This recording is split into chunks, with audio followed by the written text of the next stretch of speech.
people. We are back. Act 2 the podcast, episode 155. It's your boy, International Walt, and I'm back with the beautiful... Your girl, Tosh, the co-hostess with the mostest. Or, you know, when she want to be beautiful. He got beef, y'all. I ain't got no beef. I'm just saying, we back for another episode. Act 2 the podcast is episode 155. The consistency is crazy. We show up every week. Don't play with us. Like she said but earlier, I got this from you. Talk to us nice. Let's get right to it. How are you? I'm doing good. I'm doing really good. Mentally, I'm a 10. No, let me not lie. Mentally, I'm a 9. It's one of them things where I feel like you shouldn't worry and stress about what's to come.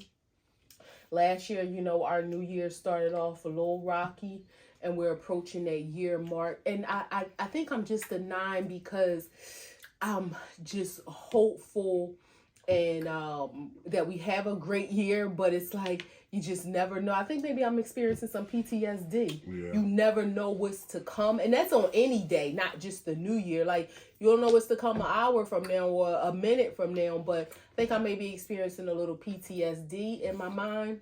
But other than that, just praying and hoping that, it's in God's will to keep us healthy and, allow us to have a great year, to do some things that we plan to do, surprise us with maybe some things that we didn't think of, but overall to be healthy, to be alive, to be happy, peaceful. So that's why I'm a 9. The year mark is creeping up on me, and it's giving me a little bit of gratefulness. But if I sit in that space too long, it makes me a little scared. Not that I think like, oh my God, it's gonna happen again like at that time, but just this time of year coming up again is bringing that on. So financially, I am a 10. I'm a 9 there too, I'll say. We spent some money for Christmas, but we didn't go crazy, which I'm grateful for. We had some good conversations about, preparing and planning for 2024. I'm so happy and blessed to have a partner and that, we can be aligned in that space. So grateful there. Work is a 10 because I'm off. The 22nd was my last day. I go back the 2nd. And initially, I didn't have any plans of taking off. Like, we had off, our company had off Monday and Tuesday because we get Christmas Eve and Christmas off. So we got, instead of Sunday, of course we close Sunday. So we got Monday and Tuesday.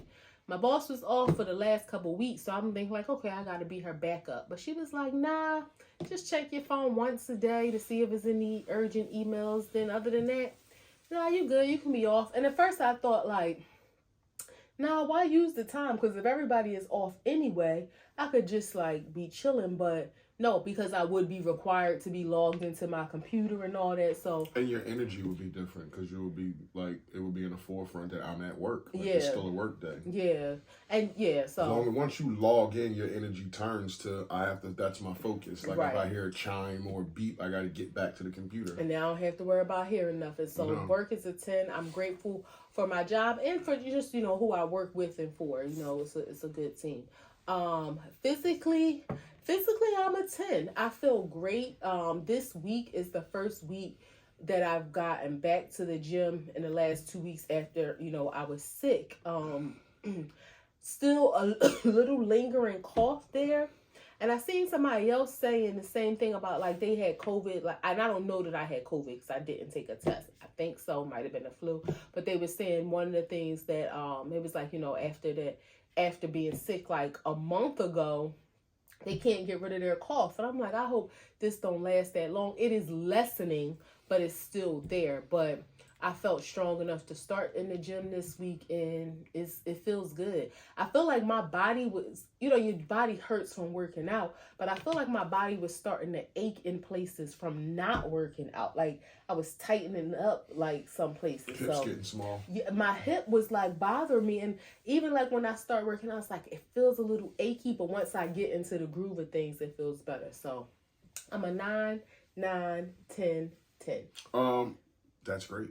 How are you? Awesome. I am fan-fucking-tastic. I like that. Fan-fucking-tastic. Mentally, I feel like I'm a 9 now. She just shared how she feel about the year coming up of me being hospitalized. And so you can imagine how she feels if she just expressed that. You can imagine how I feel.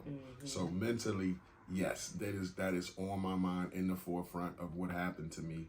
And being hospitalized in the beginning of the year wasn't fun. But I'm here, I'm healthy, I'm good to go. And that year mark is creeping up. And yes, it is worrisome. Not worrisome in the sense of like something's going to happen again, but worrisome in the sense of just the anxiety and the PTSD. I'm glad I have a therapy session before all this. It comes to the exact year date, but yeah, I am like consumed with it right now. Not to the point where if I sit in it, like she said, she can get sad, she can get upset. I'm kind of sitting in it and don't know how to get out of it. Like I can't stop thinking about it, but it's not making me sad yet. But it's fucking with me. Yeah, it's fucking. Finances is a 9. Finances took a little bit of a hit, but you know, over the holidays we had some shit going. We went down to Georgia Thanksgiving, so you know we spent some money. But 2024 is a new year, and God willing, God bless, always blesses us. We'll be right back on track where we need to be.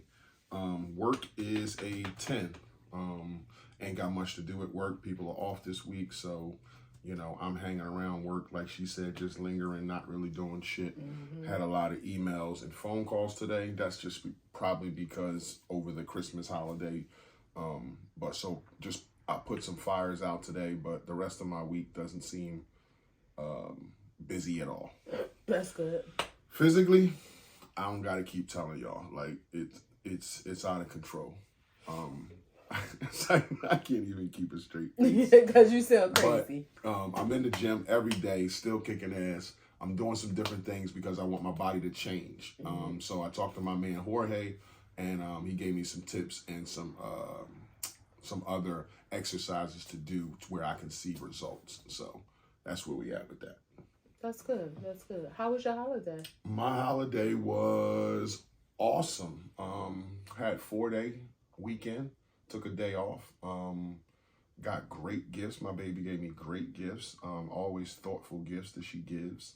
So I had a great.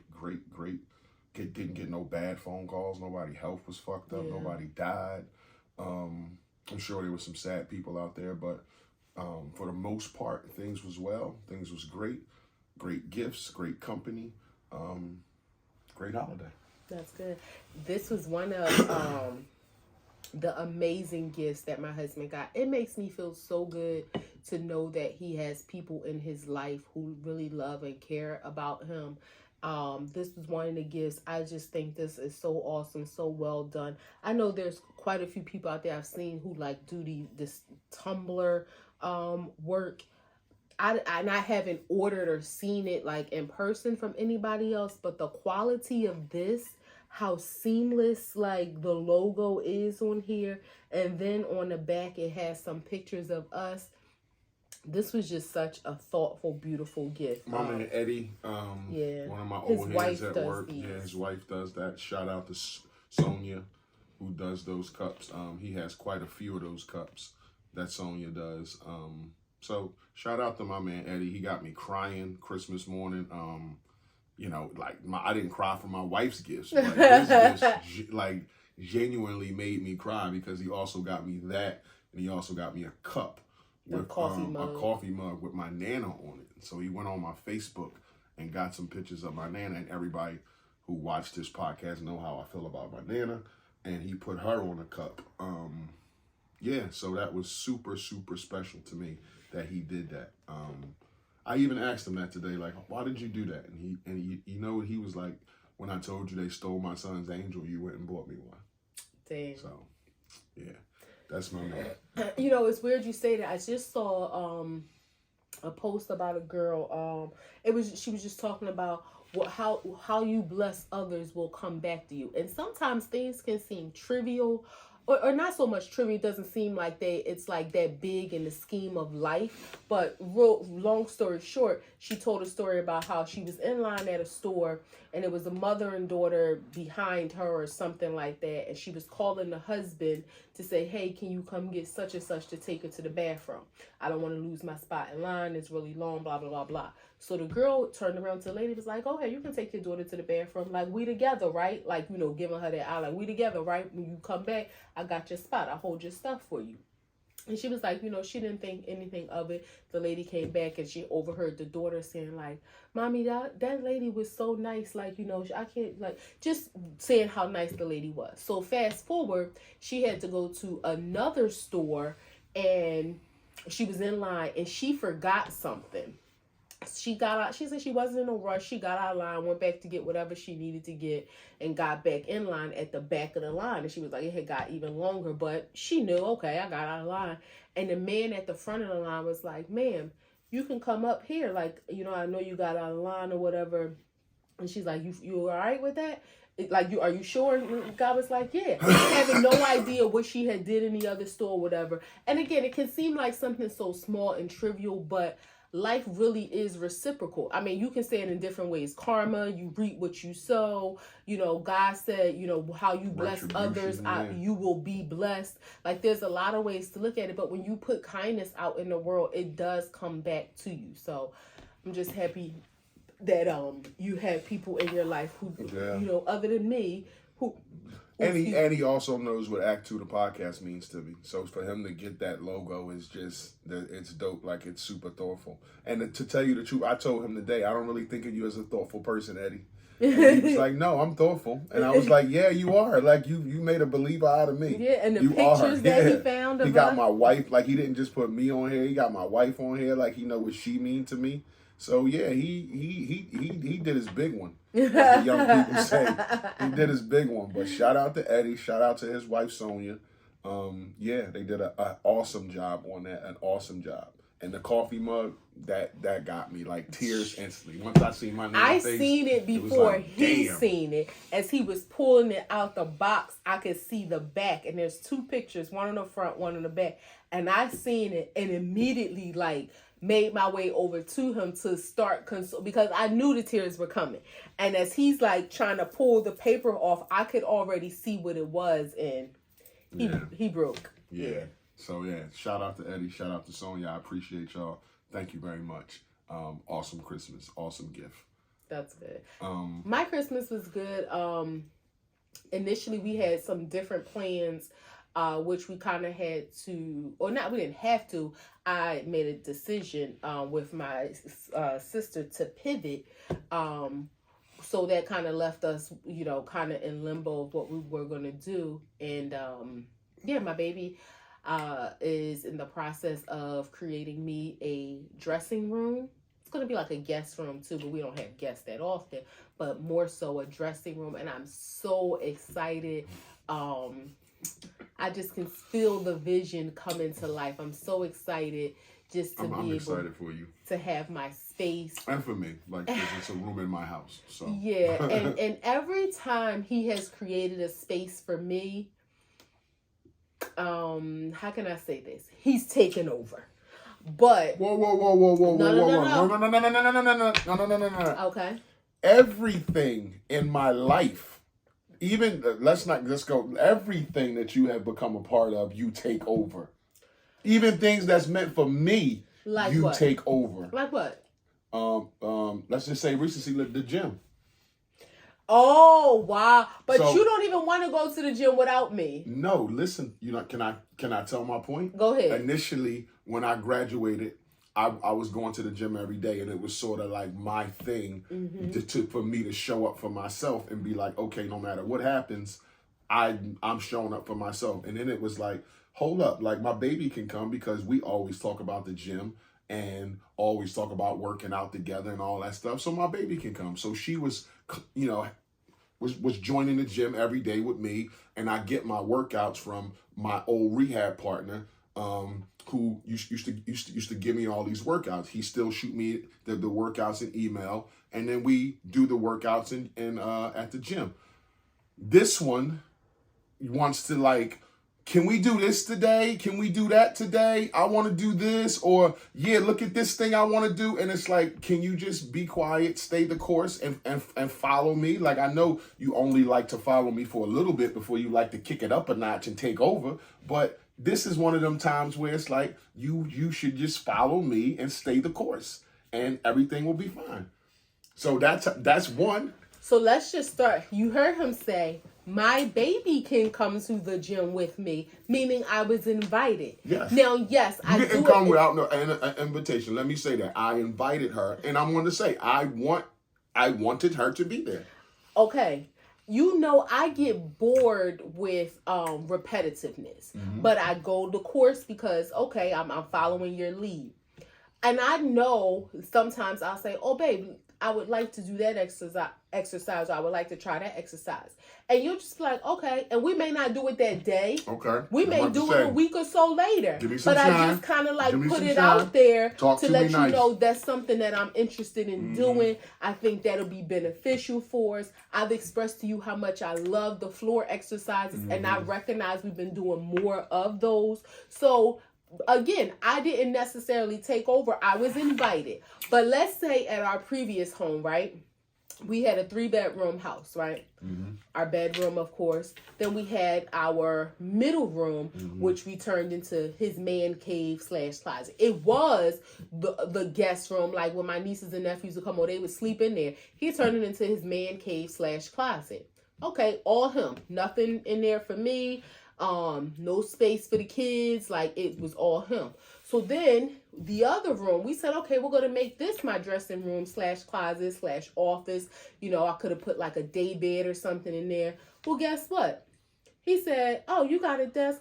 I want a desk in here too. So that became Act 2 the podcast, the first studio. That's what happened there. So then, okay, fast forward. That I would create a podcast at that time where I was doing. But why wasn't it in your room? Because it was already. You said closet. I like this room. I want to have it in this room. Plus, to be honest with you, I wanted to be in there with you. Okay. See? So now, fast forward, we're in our new home, right? And where we are in the studio now, this was my office, and we have a whole nother room that we talked about could have been the studio space. Well, no, guess what? The studio space is in my office. And now, as we fast forward to him making my dressing room, guess what he says? Don't forget to leave a spot for me. Okay, we can pivot. How about we take my stuff down, put it in that room. That's all mine. I wallpaper this wall for you and put your stuff in here. And shelf this wall for you. Well, I would. Well, that room is a little bigger. I'm gonna take that chair and put it in there with me, and I'm gonna put the bed in here so the kids can be in here with you. No, that room is bigger, so you can have this room, and this could be your studio space, and that could be my office / dressing room / guest room. We're gonna be in here together. We're gonna be in there together. We're gonna be in a fucking shower together. We're gonna be in a fucking kitchen together. We're gonna be, and we ain't got no basement. We had a basement. We'd be in the basement together. Guess what? I don't mind being together. We're gonna be in a linen closet together. I don't mind being together. I'm just letting you know. I enjoy it, but we got separate bathrooms. He don't want me in his bathroom though. No, because she got long hair, and I just don't like the hair. What about your beard? I know that creeps me out enough. I don't need your long hair in there too. I enjoyed the togetherness. And I don't want to take over. I just wanted. This is what I wanted. Just if I give her 15 shelves, can I have 2? I got some shoes too that overcrowd my closet, just like overcrowd yours. Oh, you meant space like that? I thought you meant you just wanted like a shelf or 2 to put, a couple of sweatsuits in there, because my pole can get a little bit crowded too. So. And just like she has a series of clothes that come in throughout the month that she may buy herself, I have a series of clothes that come in throughout the month that I might buy myself. So I have new shit in bags that I didn't wear yet. I could put in that room on the shelf. Like, that's my new shit. Do y'all hear this? It's shelves. I feel like I'm in a twilight zone. I don't understand. Look, this is a husband saying, if I give you 15 shelves, can I have 2? 2.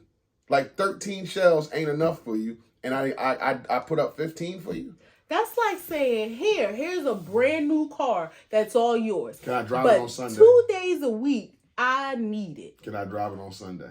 And I didn't say I need it. I said, can I? Yeah, you can simply say no. But I'm not gonna say no. When you then why said, we have this conversation? Because can we move on with the show? Well, when you said, let me just put this out there. When you said, make some space for you, my thought was, I'm gonna get him some special pillows for my day bed. I didn't know I'm gonna nap in there regardless. Like, we both gonna nap in there regardless. We're gonna take 3-hour naps in that too. I didn't know you meant like space. We gotta work this out. You can have some shelves, baby. Damn, 2. I didn't even ask for more than 2. You can have some shelves. Can I get 2 bottom shelves? You can. And the floor underneath the shelf? That's not even a shelf. That's the floor underneath the shelf. I thought you meant all the floor. No, I got some high boots I could put like under there. All That's all. You can have some shelves, baby. 2023 year in review. We had talked about a few personal moments of me being hospitalized in January, and then recovering from that. We also had some other personal moments that probably hit us, and it was the kids moving away. Yeah. That was kind of real personal. We knew about this in January and probably knew about it before then because it was like in the air. Your sister would say, I'm moving. I'm moving. And it just came out of nowhere where she was like, I'm moving when? Like next week. And it was like, damn. Yeah. Like, and I think next week? And you was like Erica really moving and it's next week, like 9 days or so from now, and she leaving. Yeah, I think it hit me so hard. It hit me hard it did. Because I think that last weekend, that Saturday, was it Saturday or Sunday that they were here and they were leaving that Monday, but I thought they were going to kind of, feel out, see the area, right? Scope out the area, get some things in order they needed to do, and then come back. But I didn't realize that 24, 48 hours when they were leaving, like they were leaving. And it just made me feel like my voice crack a little bit. I'm grateful for the space that I'm grateful for the space that I'm in now mentally, but my husband didn't even know, like, I was not good the first month. Like, when he would leave for work in the morning, like, it was so many mornings I used to bawl crying for hours, just like, damn, like, I can't believe my babies are going, because, the bigger picture on top of that was 2022. I had some things going on, like with the relationship with my mom and I. That was like Memorial Day weekend 2022. Fast forward to Labor Day weekend 2022. A huge family ordeal came about. And then October 2022, my sister created some distance between us, for her own mental space. Things were really heavy for her. But that's my baby. Like, my sisters are my babies. And we had never not talked to each other. It might have 24, 48 hours was like our rule. Like, you mad at me about something, I'm mad at you about something, we gonna get it off our chest. 48 hours, like, okay, we need to talk this out and be past it. October, November, December, January. Starting in October, me and my sister didn't really start talking until like April. And I was heartbroken. Like, I had never been heartbroken like that before. I can't even think about boyfriends when I was a teenager because that was so long ago. My husband never broke my heart in that way. But I was heartbroken and in a like crazy depression. But other than my husband, the kids were kind of my scapegoat, because that's one thing I love and appreciate about my sister. She never didn't allow me to see the kids, to talk to the kids, like. And it when I said we weren't talking, like, she and I weren't talking, but I would text her like, hey, I'm coming. Is it okay if I get the kids at such a time? She would be like, you don't have to ask. Just tell me when you're coming. Okay, I'm coming to get the kids then. We doing Taco Tuesday, or I'm coming to get them to go to the movie. So, and like, that was kind of a weekly, maybe bi-weekly thing that we were doing. Mm-hmm. So they were kind of healing that space and void that was between she and I. And then, again, so I said Memorial Day, Labor Day, then October, then January comes. My youngest sister has a medical emergency the top of the year. 11 days later, my husband has a medical emergency. So literally life was like and you know how you get that lump in your throat, like at any moment you could cry. That's how I felt every day since like October moving forward. Then so it was just a lot going on. The kids were kind of like my solace in that, like, just he knew sometimes he'd be like, you gonna go see the kids to get a hug or something, because he knew that they were like my medicine. And then come, July, when it was like, yeah, we leaving, it was like I knew, and I was happy for him, but that shit did day, hit hard. It did. Shit, woo, I cried. that day we was in here like, yeah, I cried because it was just a not like it wasn't a sad moment, but it was sad in the sense that they was leaving, but you could feel like just not tension, but it was just like, I guess, love. Like you could just feel the love in the air of, damn, like you really separating and going to, to live where you're going to live at. And it was like, we happy for you, but we sad for us. Yeah, we sad for us. Yeah. It was like a selfish feeling. And then I got emotional, and it's like, I'm always picking on the kids and messing with them and shit like that. But it was like, damn, y'all really, and me and my really arms broke down. Like y'all really leaving. So it was emotional. It was emotional for me to see my wife like that. I know what these kids mean to her. She acts like they came out of her, and rightfully so. She treats them that way. But yeah, it was tough, man. It was tough.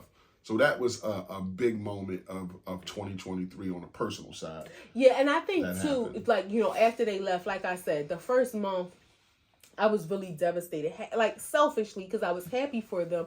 But it was like, okay, yeah, they always were just a phone call away or a drive away. But now they're not just a drive away. Right. Like I want to be on the phone with them all day, every day. But I think too, what started to override the sadness for me, just like with you, is thinking about the gratitude.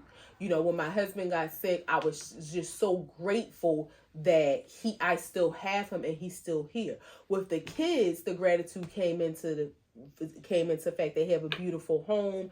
They're able to be in a safe area. They're able, Christmas just passed. They just got bikes and hoverboards and skates, and they can go outside and play and be safe and have a good time. And I think too, when we went to see them for Thanksgiving, it was kind of like, not that they needed my approval or our approval or anything. It was just like, okay, yeah, this was a good decision. I remember driving up and saying that, and just being there for like an hour or two and seeing like, they was happy to see us, but outside of that, they loved their house. Mm-hmm. And it was like, okay, this was the sacrifice. Like, I remember thinking that outside, like, okay, this was the sacrifice. Like, I'm looking around and I'm like, they safe. Like, they can come outside. They ain't got to worry about gunshots, no thuggery, no drugs. Like, they can just come outside, be kids, play. Mm-hmm. Shit, they live in a cul-de-sac. You know what I mean? Like, that's good for them. That's great for them. And then when we were outside, it's like playing with them, actually playing and having space to run. And like, we had a full football game, just seeing them in that space. So that leaving was not as sad. I mean, we had some other stuff going on, but it wasn't as sad as I thought it was going to be leaving from down there, because it was almost like, okay, I know now, like, I see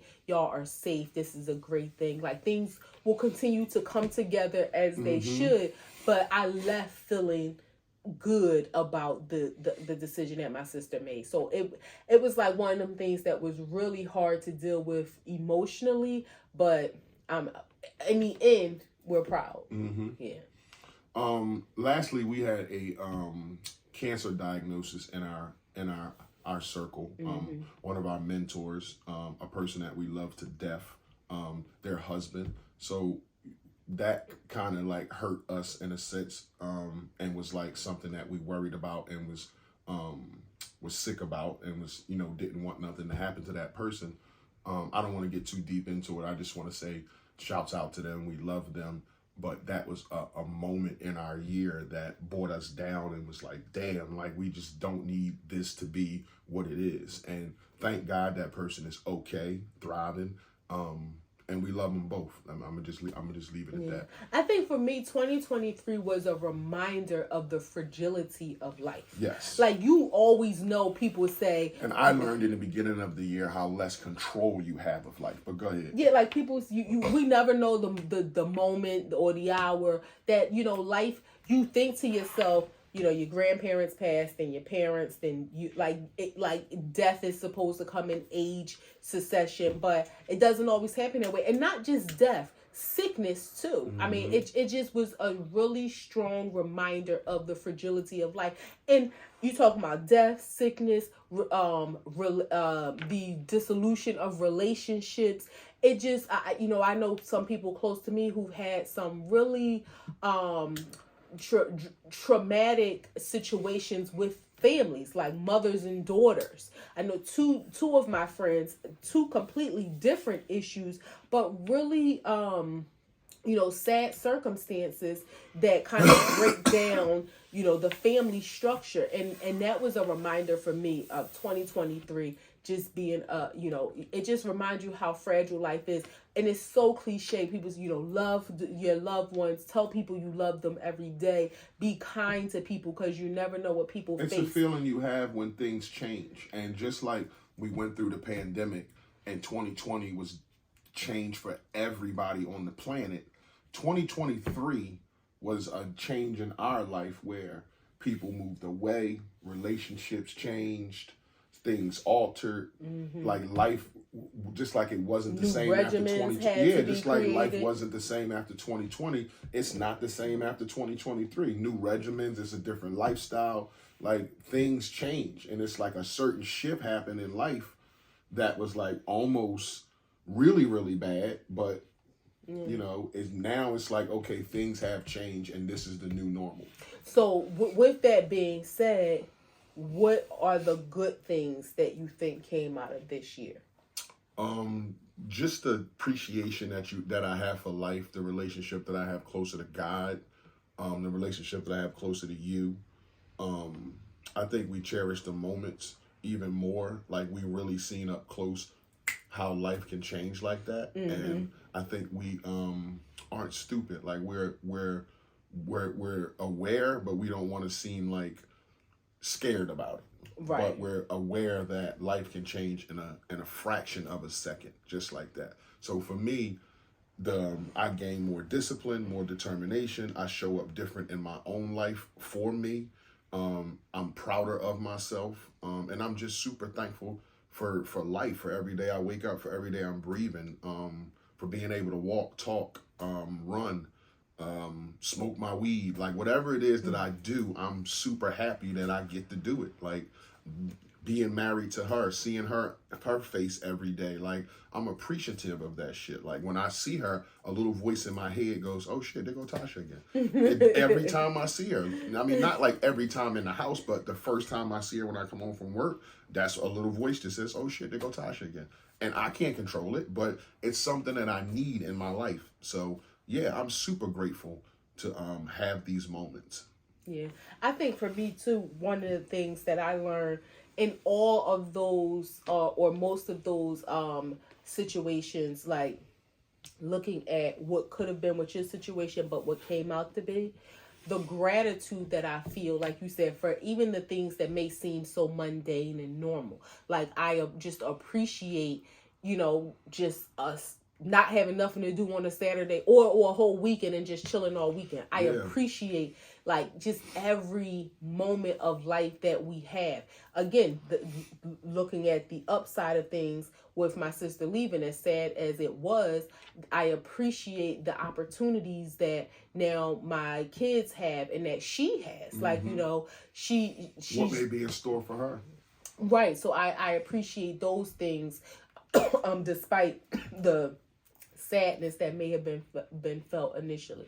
My youngest sister, I appreciate the personal growth that she has and continues to experience, being in her first year of her 30s and just seeing how she's excelling in life and in her career. And I know that there's better things to come. I got a great new job this year that I love. And it's funny because I seen a post the other day. It was like when, you know, when Facebook shows your memories, and it was in like the beginning of December when I asked people last year, you know, who has a job that they love or are passionate about, because at that time I didn't.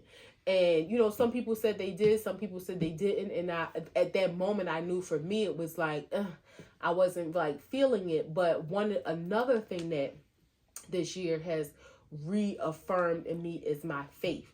Thinking about our loved one who had, you know, the cancer diagnosis, the prayers that were prayed. And some people, if you don't believe, that's on you. You could say, oh, well, if they was going to get better, they was going to get better anyway. But the prayers that were prayed, I believe we broke God's ears. And, you know, just reaffirming that faith and knowing that nothing is too large for God to handle. So that's like, it's almost like in all of the seemingly negative things, my mind, and you've always said before, I'm an optimist.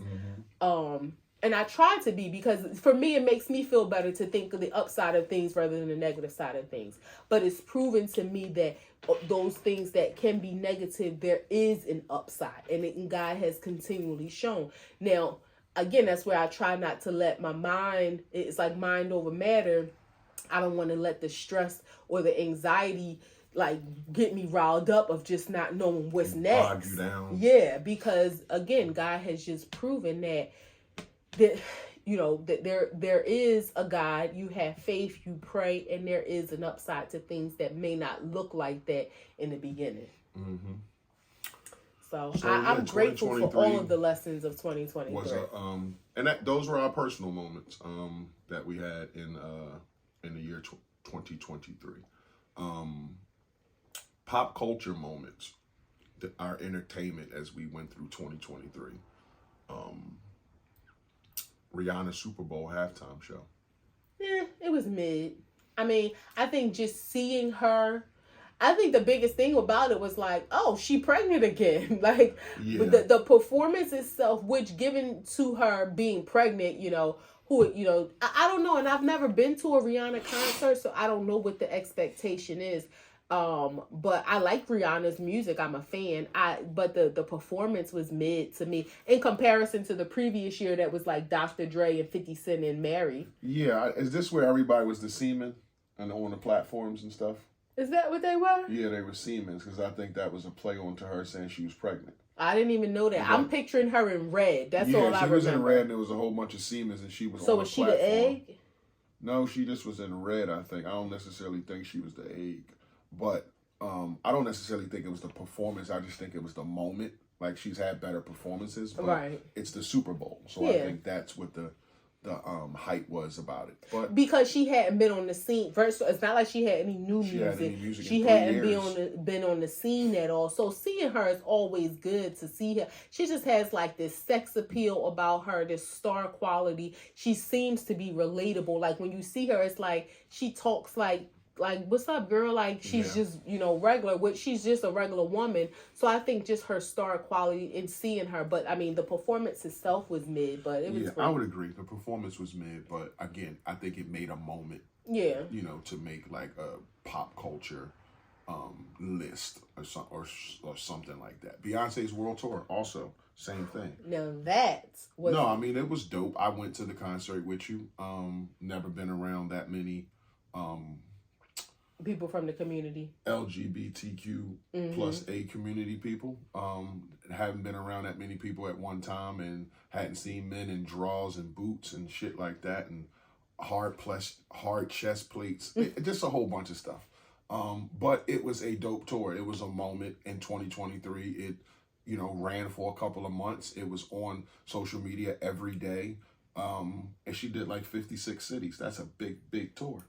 Yeah. Not counting worldwide. In the States, she did 56 stops. Wow. Okay, I was going to say how many internationally. Yeah. I didn't. You know, she go all over the world, but in the States, she did 56 stops. But it makes me wonder. I wonder why she doesn't go to Africa. And it may be the logistics. Maybe they don't have a big enough, because they talked about her stage setup I don't think it's that. I think it's the space. They talked about her stage setup in the movie and like what's required, which is why she had to cancel in one city because her stage goes 3 days before her. Right. So, and if you don't have enough room, it's nothing they could do. Right. I think in New Orleans they rescheduled it because there was something that they could do to make it fit, but I think it was the Kansas City.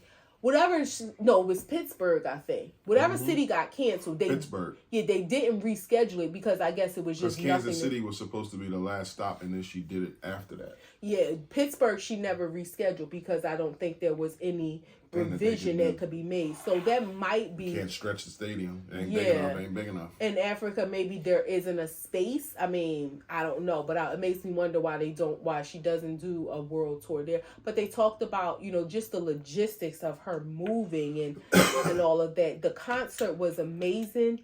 It was an experience, and I think for me, that's what we love live music anyway. Like that's one. And I'm a fan of Beyonce. I mean, not just this album, but I've seen her as many times as she's seen her. Like I always go. Every time she comes, I'll always buy tickets to go see her. I think she's dope as hell. So I'm even though this tour wasn't geared towards me, I still went, and I would go to the next one. Right. So I'm a fan. I would go, God willing, every time, twice if we could. One experience ain't enough. No, I want to see her internationally one time. That's cool too, but I'm talking about we're not going to Philadelphia show twice. I'm not saying in Philadelphia, but like if we went to going to the Philadelphia show, then go to the Jersey show. No, we went to like the Paris show and then the Houston show. That I can get. That's what I mean. I'm not saying like twice, like we went to AC and then we saw at Wells Fargo too, or the Link too. No, I want it to be like two different settings to like kind of change the vibe of the experience. The concert is the concert, but just to kind of have that experience. So that's one of the bucket list things that I have. Now, who knows when her next album is coming out? I think it's going to be sooner than later, though. I don't know. She kind of takes a break, and I heard that she had a knee situation. She got to get surgery on. No, she had surgery on her knee. People were, but I think she got it cleaned up so she can continue. I think she needs some surgery to get her ligaments fixed. No, she had. I saw the movie. They talked about it. She had surgery on her knee before the tour, and she went through rehab and all that. People were saying that her foot was messed up, which is why they thought she wasn't dancing as much during the show. But it wasn't. It was her knee that had got injured years ago. She never got surgery on it then, so she finally did get the surgery, and she was doing rehab and all that. During the show is the first time that she wore heels, like in a long time. So she's had the surgery now. So I mean, but you know what I was thinking? Beyonce always surprises us. I'm feeling like she's going to go in a different direction. Of course This is just me. I think she's going to give us a true soulful R&B album. I that's just what I feel. I could be completely wrong. What would matter on that when you say R&B, if she did that, it would be the producers. She would have to pick the right producer. She would have to get with R&B people. She couldn't get with new producers. Yeah, she got to get with like L.A. Reid, Babyface, like those old John B, like those people who write songs and can produce like real R&B stuff that feel. Yeah. Don't get with no Puffy. Yeah, I mean, but you got to think too. You can get with Puffy now. Beyonce is a true master of her craft. I seen somebody made a comment today and it talked about how whether you're a fan or not, one of the things about Beyonce that was emphasized in the movie is how dedicated she is and how much hard work she puts into what she does. And people would say in the comments it was saying, or maybe in the statement it was saying that people want to talk that demonic stuff or the Illuminati stuff because it's hard to accept the fact that there's a strong black woman who is this powerful in what she does, who is this strong-willed, who stands her ground and doesn't say no. Like it was one part of the movie where she was asking if they had some kind of lens or camera or something. And the guy was like, no. She's like, are you sure? He's like, no, they're really hard to come by, or there's whatever he was giving excuses as to why he couldn't get it. She said, well, I did some research and found it, and it is one that's available. So like, let's get it. Get it. Like, she doesn't take no for an answer. And I think when she comes across the screen, like in interviews and stuff, the few that she's done, she seems to be very meek and mild. But in her business, she's a boss. Yeah. And that's sometimes hard to accept for people to accept.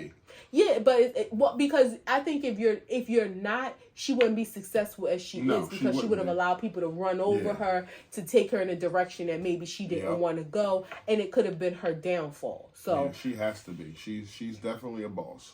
And you brought that up. The movie, a spinoff of the tour, she also had a movie out about the tour that probably will do half as good as the tour. I would be remiss if I didn't mention Taylor Swift, who is also walking economy with these tours and just how popular that these two women are, Beyonce and Taylor Swift. So they're like walking economies. They changed they said Taylor Swift, she changed the GDP. You know what that is? Gross domestic something. Percentage? Something like that. How much money people spend, basically. But she changed that. Like they said, like wherever she goes, like she's like a walking economy, which is good for, the economy. Those cities she goes to. So shouts out to them. They both had tours that did ridiculous numbers. And they're just dope women. If somebody had a gun to your head right now and said, or had a gun to my head and said, I'm going to kill Natasha right now unless you name one Taylor Swift song, go. Shake It Off. Okay. Shake it off. Yeah, I would say shake it off. So I would not die. Tasha wouldn't die. I was thinking, shake it off. Shake it off. But I don't know if I would have been able to think of the title right away. I just would have said shake it off. Yeah. So shouts out to them two high-powered ladies. Another moment in 2023 was the strikes, the actors and the writers. Yeah. Hollywood on strike. Ain't shit getting made. Hang it up. People was crying broke. Actors were crying broke. Writers were crying broke. AI took over. There was a whole bunch of shit. But they went on strike for a couple of months. I mean, it's one of those things when you think about how the world has changed, things have changed, the way certain things work. Did you ever think that, though? Like, as a kid growing up, you grew up and it's just stuff on TV you watch. It's whether it's Family Matters, it's there every week. You watch it every Friday. Did you ever think, like, they can stop your TV? Well, no, and they didn't stop TV. It just, they stopped new stuff from coming on. So I guess to a lot of people, it probably, like, we were aware, but some people, because you still got Netflix and Hulu and all that kind of stuff. I'm just saying, if we still was in network television and didn't have all these streaming platforms, we would have just been watching reruns. We would have been watching reruns of everything. Yeah, but it would have been like a harder struggle to get through. Because we have DSPs, then now you can go to DSPs? Digital streaming platforms. Oh, okay. I never heard that acronym before. Oh. Yeah. Oh. Okay. Thank you for schooling me. The GDP I never heard. That's why I figured I'd ask my wife. She might know. And you taught me something. I never heard that. But yeah, so to your point though, what I was saying is that in this day and age, I think the film industry is one that was kind of stuck in the times where it hadn't changed because of DSPs. Now, people want to be paid. It doesn't, and when you think about even if you don't know all the ins and outs of all the contractual agreements and all that, if you just think, it doesn't make sense that, let's say I'm a writer on a show and this show is aired for 4 years and I'm making money off of it for 4 years. Okay, and then the show gets canceled and now it's on a streaming platform where it's reruns, that there's a Pluto TV somebody recently told me about, where you can see all the old shows. Remember that was cheap cable? Remember back when we lived in Darby, we had RCN. There was a Pluto that was out. It had just came out. It was like $20 a month. I don't know. But this is a free streaming service where, and I'm sorry, I went that way because we have a TV here.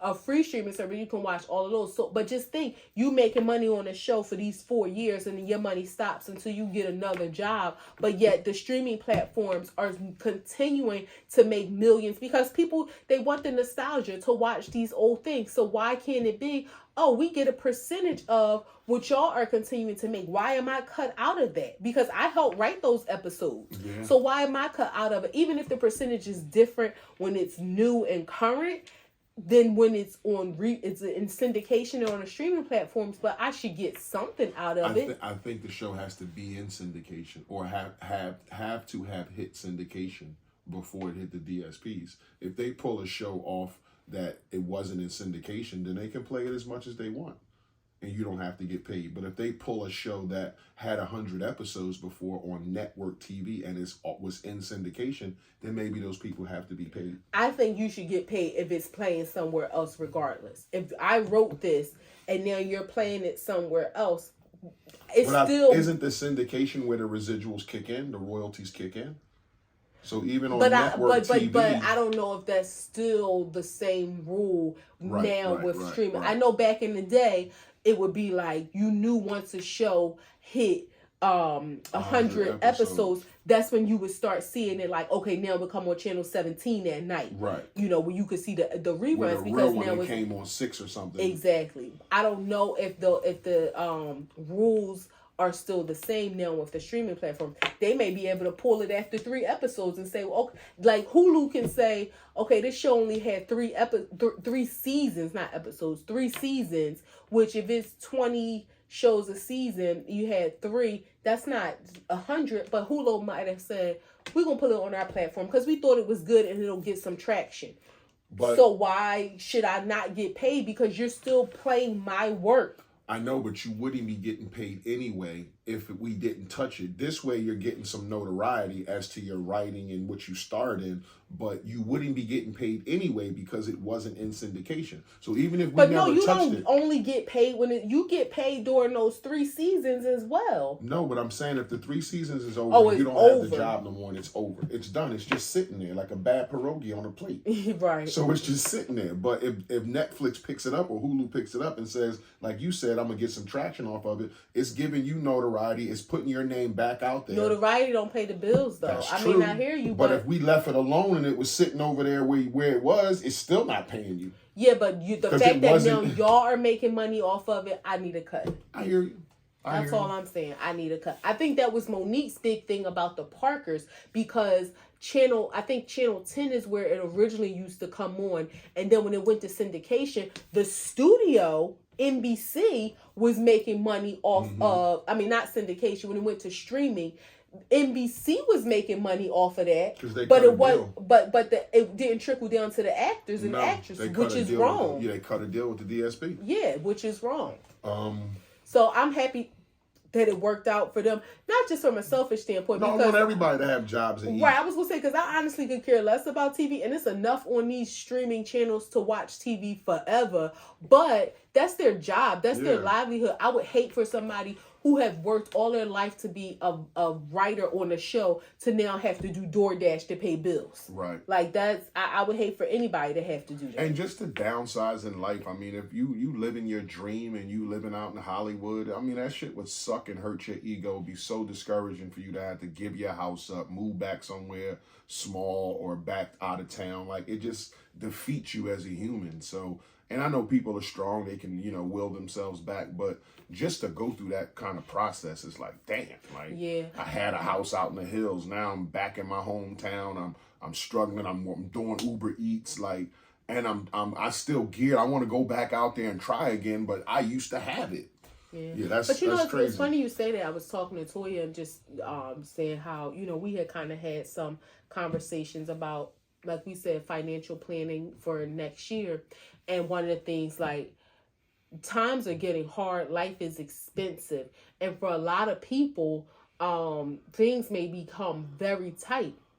And, like, that's one of the things that I appreciate about us is that we understand and appreciate the sacrifice. Like, God forbid something happened and we had to downsize to be able to stay afloat. Like, we're willing to do that. We're willing to make that sacrifice. And I think that's one of the things that some people, like, yes, it can hurt your ego. But at the same time, if you got to sacrifice this house on a hill for a nice little 2-bedroom apartment that's still nice in a nice neighborhood, but to be able to live and not, be destitute, some people allow that ego to drown them. Mm-hmm. So I'm happy that is something that, and because sacrifice is a hard pill to swallow sometimes, if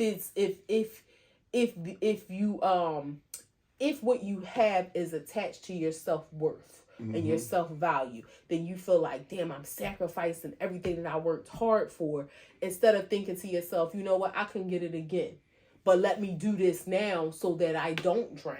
Right. So I mean, I know we're talking about 2023, but 2024 is expected to be a pretty tough year financially. Even harder for some people who struggled in 2023. Some things that we're not going to stay on long because we got to wrap this up is the Queen's death that happened in 2023, the Ukraine war. Twitter changed his name to X. Instagram bought onto Threads and a new, fake Twitter. Yeah, fake Twitter. And the bombings in between Israel and Gaza. Those things are prominent moments in 2023. Well, especially since the genocide in Gaza is still ongoing. Yes. So, I mean, bombings is putting it very loosely. Yes, there was a bombing of Israel where innocent lives were lost, and then Israel retaliated with, and has extermination type of shit, been ongoing retaliation. Which recently I heard in the news, they said it's not, they're not expected to stop for months. I saw, and I know we haven't really talked about this, because one of the things that I feel people feel like people comment on Beyonce's page all the time. Why haven't you spoke out against Israel?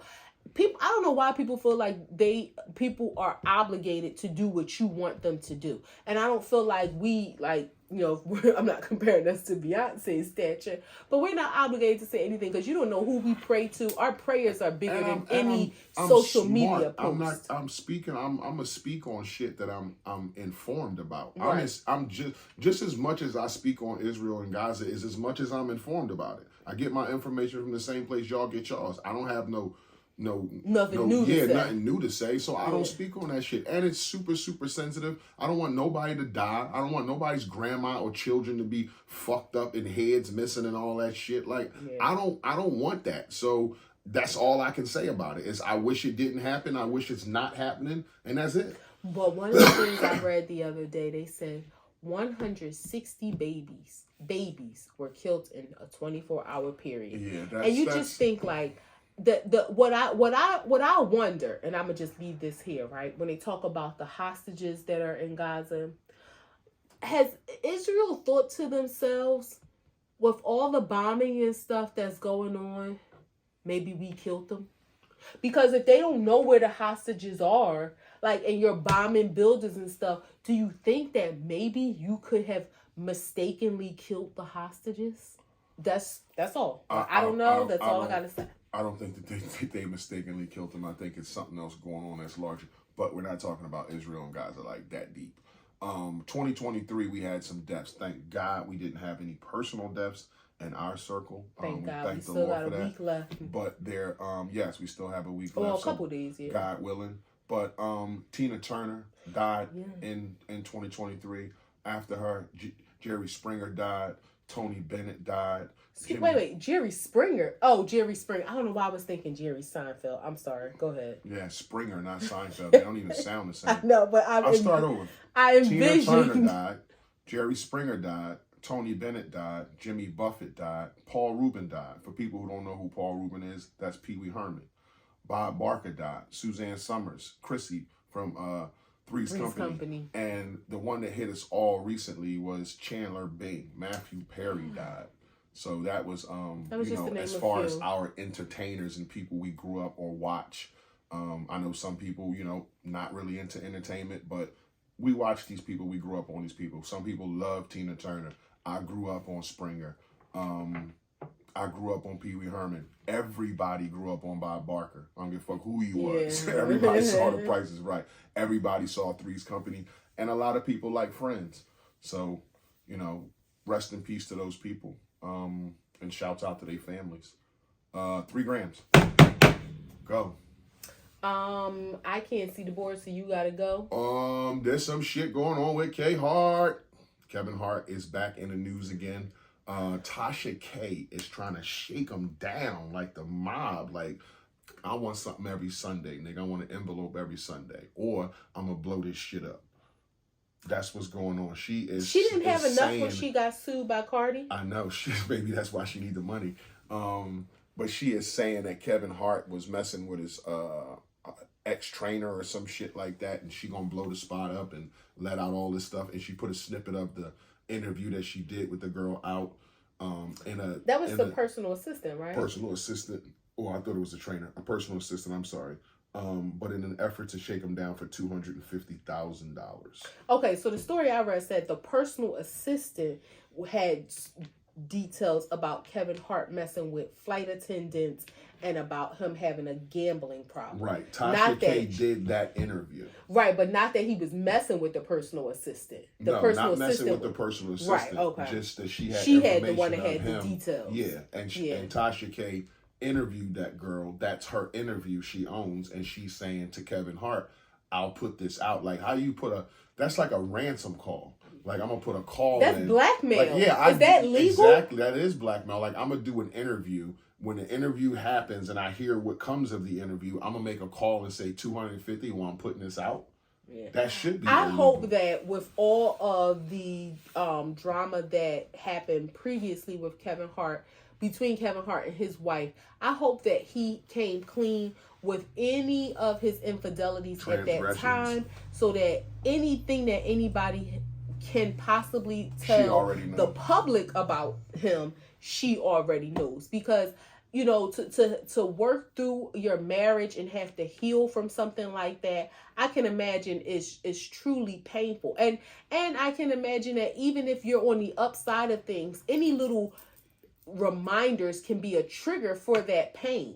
So I hope that his wife is sitting back and she's like, I already know. I hope.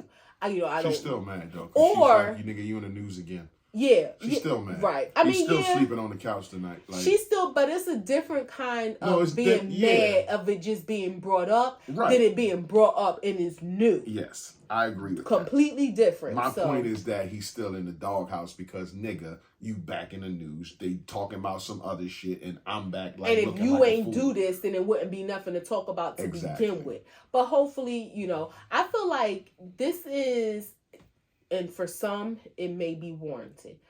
This is like bring a black man down season or something going on here. Like we're just hearing of so many different stories. Now, I'm happy, this sounds crazy, that these allegations are of this nature rather than the nature that we've heard about with Puffy and Jamie Foxx and all of those of sexual abuse allegations and stuff. Because that's criminal. That's going in a different way. This right here is between him and his wife, if it is to be true. Yeah, some roles they going through.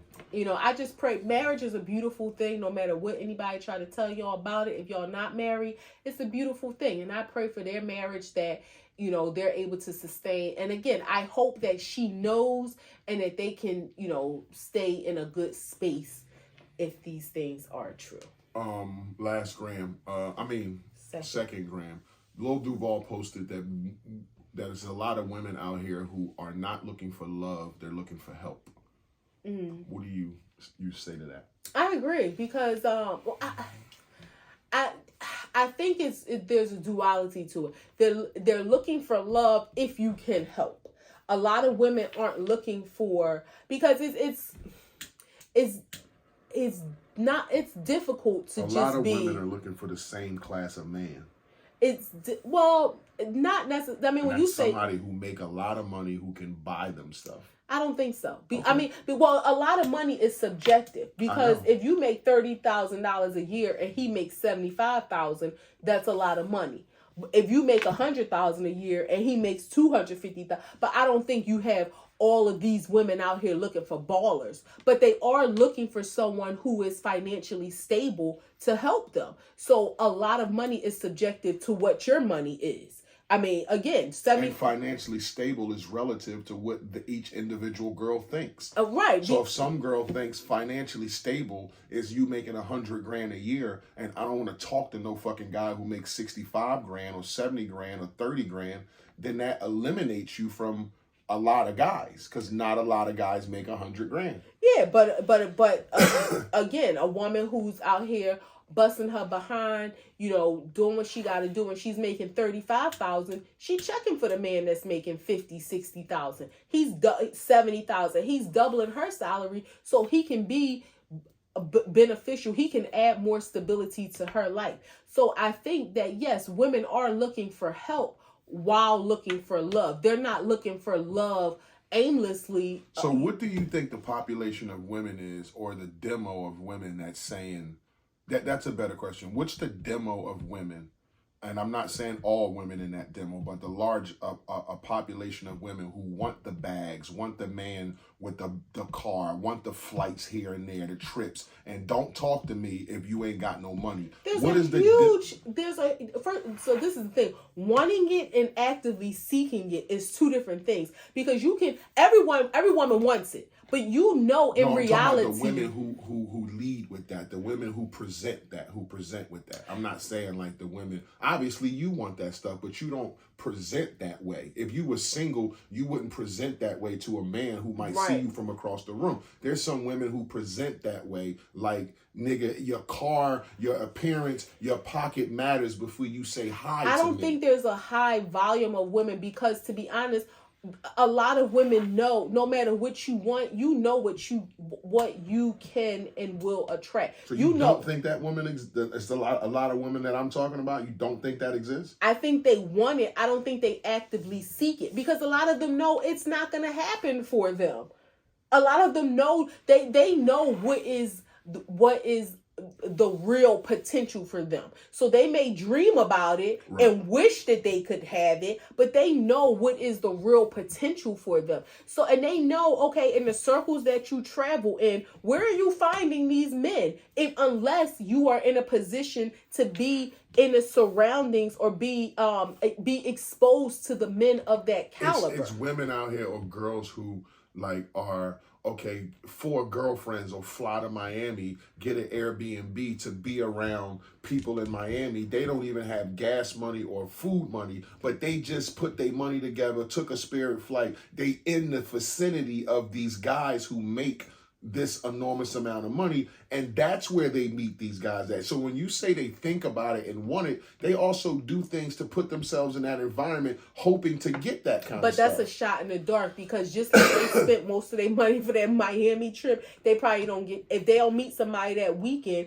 they probably don't get that chance again for another 6 to 12 months. So it's not like they're consistent. Being in that environment for a weekend is different than consistently being immersed in that environment. True. I just think there's a larger demo of women, and I'm not counting, like, it's a lot of girls on Instagram that you see, but it seems like there's a demo of women, I don't know the age bracket, whether it be 19 to 30, who feel like don't talk to me unless you make a certain amount of money. Like, what I see on the internet has brainwashed me to the point where I want these things, and I don't want to have to do much. Like, what I bring to the table is just me. I think there's more regular girls than those girls. There's a lot of them, but I think social media highlights those because they're looked at as the baddies, and but I think there's more regular working girls, whether you're working and making a little bit of money, or working and making a lot of bit of money, or working and making a medium bit of money. I think there's regular working girls, because first of all, there's far too many women struggling there's far too many women struggling and that are not achieving this. So I think for some, even if that was their goal, the reality has hit them. It's like wanting to go to the NFL or the NBA. Only so many of y'all gonna get to that stature. And I don't know what the stature is of how many 1%. No, I'm talking about for women who's gonna hit a lick, if you want to look at it in that way. Now, it's different if you are bringing to the table what you are looking for in a man, because if you are that woman that's making $100,000 a year, you're surrounding yourself, and your expectations from men are different. I think you're speaking from a privileged standpoint because of your class and your status in life. I think you speak from your plane of women and your friends. I think beneath you, and I'm not trying to say I'm just talking about it's levels to life. And I'm saying, just like you have a group of friends who y'all have a certain education level and a certain professional job level, there's a group of women under y'all that are the baddies, who are, who you might call ratchet, or just a bunch of young girls who don't see what y'all see yet. There's a group of women over y'all who are probably in their 50s or something that are more advanced than y'all, where y'all will be one day. So all I'm saying is it's levels, and there's girls out here who are the baddies who want these kind of things, and will spend their income tax on a fucking handbag when they know they should be doing other things with it, because they just want the look and persona of, I'm a baddie, I got the shit, don't no man talk to me unless you got money. They not looking for no dude with a regular job. They not looking for the dude who drive a UPS truck. The baddie looking for the guy who pulling up in the Benz or the BM. And again, they put themselves in those environments. No. Are they going to see one on Bonsall Street? No. But they put themselves in these environments where they might see a guy like that. And they get a wet ass, and they get a pocketbook. But that might be a baby. Yeah, but that might be a baby. That wet ass might be a baby. That might be the lick they looking for. But that don't mean that's going to be child support. You might never see him again. That's true. You won't have no property. You still living in the same zip code. So are you really advancing your life? I think those women, yes, they desire. That's your intellect talking. Like, you see the big picture. That may be your desire. And again, I think that's probably most women's desire, but I think there are more regular women like me than those who are out there only seeking that, because I think what's happening, it's more regular women than baddies. And I think they're starting to realize, like, it ain't that easy to achieve this level of, I'm just going to say, whoredom, of finding this man, because they on to y'all now. So it ain't that easy. Now, Duval is also speaking from a different level of privilege in his position in life too, because he's probably more exposed to those women who are trying to immerse themselves in that lifestyle, that are only looking for $1. Mm-hmm. So, I mean, again, we're on the same page where I think it's more regular women than it is for the chicks out here. Because, and then you also got to think about this. You got chicks out here being gold diggers for what we would look at. It's like, that's not gold. Exactly. That's not gold. Like you got bronze. They asking for $40. Like, pussy going for the 40. Pussy going for the 40. So pussy going for the 40. That's crazy. What's the last gram? Jess is on the Breakfast Club. Jess Hilarious made the Breakfast Club. I haven't been really liking Jess the last couple of months. She just been talking shit about people, and it's like, I don't know if that's your comedy or like you just take jabs at people, but some people don't like it. And she's funny, she's pretty, but I wouldn't have picked her for the Breakfast Club. I haven't really had a chance to see. But I'll say this, I would have picked a woman. I just wouldn't have picked Jess Hilarious. Well, yeah, I think they always was going to go with a woman. Not necessarily. Really? Yeah. Charlamagne was asked that, and he's like, whoever's the best fit's the best fit. So did they what men did they have stand in? They had a lot of because I didn't see a lot of. I mean, I don't watch it that often. Mano stood in. A couple other. They had more women than men. They had Claudia Jordan a lot, Jess Hilarious a lot. They had I seen Lauren LaRosa was on there the other day. Lauren LaRosa. I forget the other black girl's name. They had Erica Alexandra a few times. So yeah, they had more women than men, but they had about 3 men that, Okay. Yeah, I mean, again, I didn't get a chance to see a lot of people. A lot of people thought academics, he could do it, but again, he would have to be giving up his thing, but I think having a woman is great, just to add that feminine energy. Yeah. There. I would have hired a woman, just not Jess. I like Jess from the few shows that I did. So you can't think of any other woman that would be more entertaining than Jess Hilarious, like as far as like her peer group. They could have did Mona. Mona would have been great. Mona, Don't Call Me White Girl. She might have been a great fit, but again, she might have had to give up. She definitely would have been better than Jess Hilarious. Yeah, I like Mona. I like Mona because Mona will give you some mess, but it's not in a sense of being messy, if that makes sense. Yeah. where Jess is messy because she has her little segment just with the mess. Yeah. But yeah, I think Mona would have been great. Did she didn't do a Yeah, she did a drop in. Okay. I remember they talked about her braids. They called 1600. Yeah. So I think Mona would have been great. But who knows? Maybe that might not have been something that she wanted to, because you got to think about the responsibility that comes along with that. 6 in the morning, yeah. You got to be there every morning, 6 in the morning. Except for and if you're not willing to move to New York, you talking about being up at 3, leaving your house at 4. You know, that's being on that Amtrak or driving fucking up the turnpike every morning. Yeah, so that's a big commitment if you're not willing. Now it makes me more than New York. That's like 5 hours, because Philly the be more is like 3 hours. So depending on how fast you drive, you drive slow. But it makes me think too. Is Jess relocating because she has a young son? I don't know. Yeah.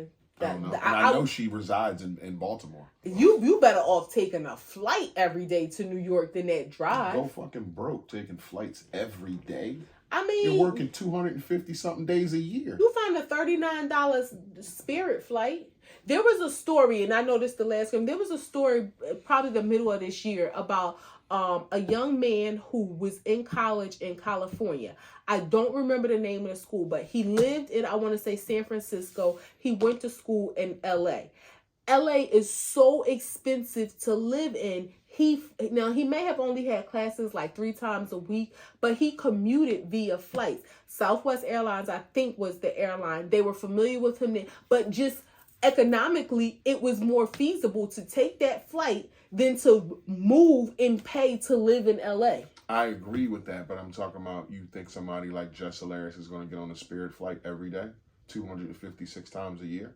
I don't think so. I don't think so either, but I'm just saying, like, that drive is crazy. She must I'm sure be she relocated. can have a driver and she can just be in the back seat getting driven around every day. I'm sure there's a car service that the Breakfast Club can probably offer her. But so you got to be to work at 6. If it's a 5-hour drive, you got to leave at 1, which means you got to be up at 12 to get home. Yeah.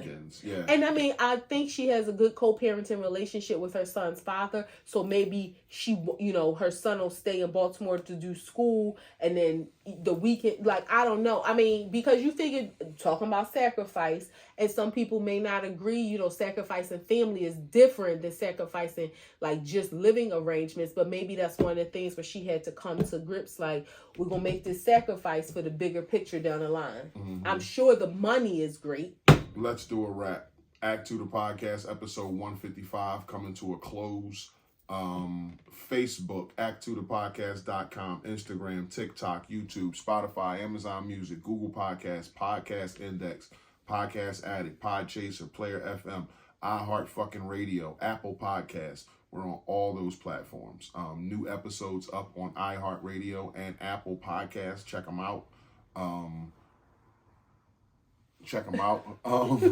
You're being a distraction. It's your boy International Walk. It's your girl Tosh, the co-hostess with the mostest. If you fuck with us, you fuck with us. If you don't, you should. Peace. Happy New Year.